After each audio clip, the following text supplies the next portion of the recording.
मित्र हो, पंतप्रधान नरेंद्र मोदी हे जगभरामध्ये लोकप्रिय आहेत. त्यांना विश्वगुरू मानलं जातं.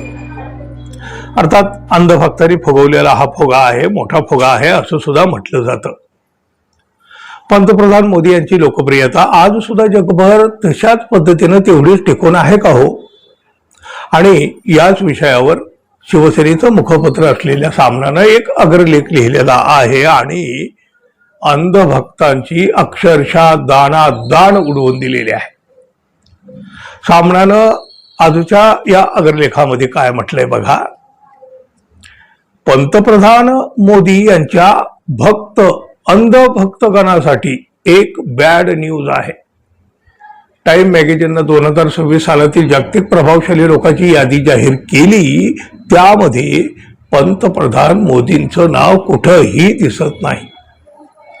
अगदी अभिनेता रणबीर कपूर, इंटरनॅशनल बावरची विकास खन्ना हे त्या प्रभावी लोकांच्या यादीमध्ये आहेत. नेपाळचे पंतप्रधान बालिन शाह, बांगलादेशचे पंतप्रधान तारिक रहमान हे प्रभावशाली व्यक्ती म्हणून टाइमच्या पॉवर यादीमध्ये झळकले. पण विश्वगुरूंची हवा यावेळी पूर्णपणे गेलेली दिसते. यादीमध्ये डोनाल्ड ट्रम्प, चीनचे शी जिनपिंग, इस्रायलचे बेंजामिन नेतान्याहू आहेत. नेपाळ बांगलादेशामध्ये राजकीय क्रांती घडवणारे 2 तरुण नेते आहेत. अर्थात अंधभक्त म्हणतील मोदींचं नाव आलं नाही तर त्यात एवढं काय मोठं, टाइमच्या पॉवर लिस्टवर जग नाही चालत.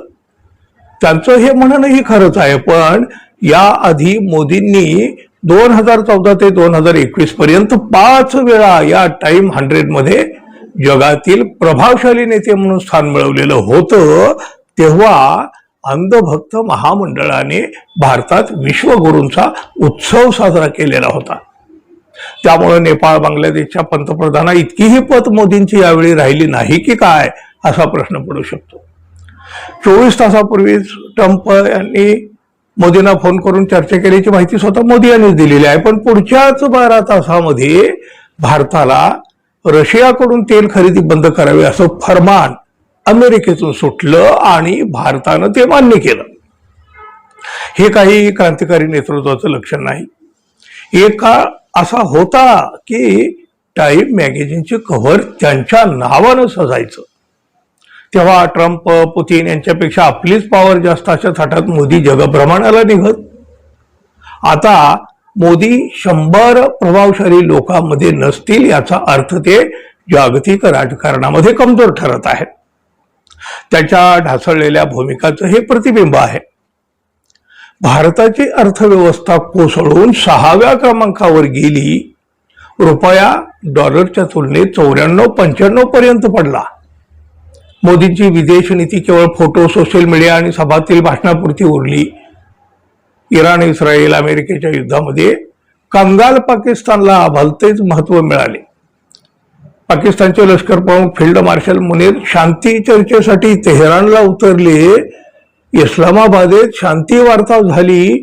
पण या सगळ्या घडामोडीत भारत कुठेही दिसला नाही. मोदी हे फार मोठे जागतिक मुत्सदी कधीच नव्हते. अमेरिकेत ट्रम्प पुन्हा सत्तेवर आल्यावर भारतावर ट्रॅफिकचा वरवंटा पडला. चीनशी आपले संबंध आजही तणावाचेच आहेत. क्वाड आणि ब्रिक्समध्ये सुद्धा भारताच्या भूमिकेला तसं महत्व उरलेलं नाही. कारण अशा जागतिक सोहळ्यामध्ये मोदी बॅलन्सिंग ऍक्ट म्हणत डोंबाऱ्याचाच खेळ करताना दिसतात.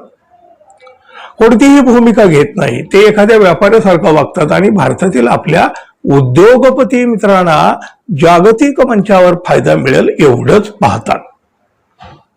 जेव्हा पाश्चिमात्य देश, पाकिस्तान, श्रीलंकेसारखी शेजारी राष्ट्र इस्रायल इराण संघर्षामध्ये भूमिका वठवत होती तेव्हा मोदी 5 राज्यातील विधानसभा निवडणुकांमध्ये प्रचाराचे डमरू वाजवत फिरत होते.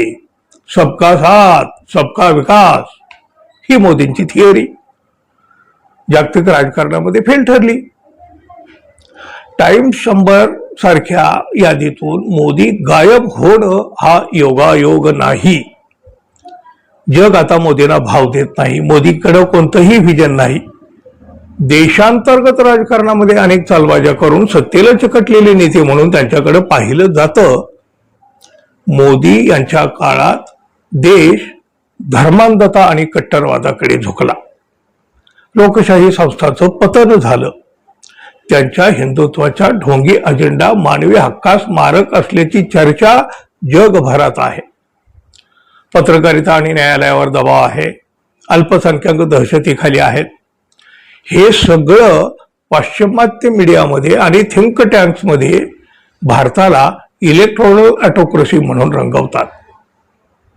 भारतात मोदींचा एकछत्री अंमल सुरू आहे. त्या दृष्टीने ते शक्तिशाली आहेत. देशाच्या पंतप्रधान पदावरील व्यक्ती शक्तिशाली असणं यात नवलते काय? कधी काळी देवेगौडा हे सुद्धा पंतप्रधान म्हणून प्रभावशाली होतेच. त्यामुळं मोदी भारतात प्रभावशाली आहेत याचं कौतुक कसलं? मोदींच्या घरातल्या लोकप्रियतेला घसरण लागल्यामुळेच त्यांच्या जागतिक लोकप्रियतेला घर घर लागलेली आहे. मोदी यांची ध्येय धोरणं फसवी ठरली आहेत. व्होकल फॉर लोकलच्या नावाखाली अर्थव्यवस्था मजबूत करण्याऐवजी जागतिक व्यापार युद्धात भारत अडकला. शेजारी राष्ट्राचे भारताचे संबंध साफ बिघडलेले आहेत.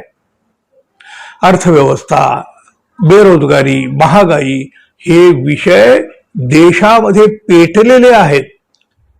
पण प्रत्येक गोष्टीमध्ये भारत पाकिस्तान, हिंदू मुसलमान करून लोकांना तणावात ठेवायचं. यामुळे जगात प्रतिष्ठा मिळते या भ्रमातून मोदींनी बाहेर पडायला हवं. देशातील तरुण नेतृत्व विरोधी पक्षांना खतम करून स्वतःला मजबूत साबित करण्याचा डाव त्यांच्यावर उलटलेला आहे. मोदी मॅजिक ही एक निव्वळ हातचलाखी होती. मोदी यांनी जागतिक मंचावर विशेष काय काम केली आहे? कोणाकडे काही लेखाजोखा असेल तर द्यावं.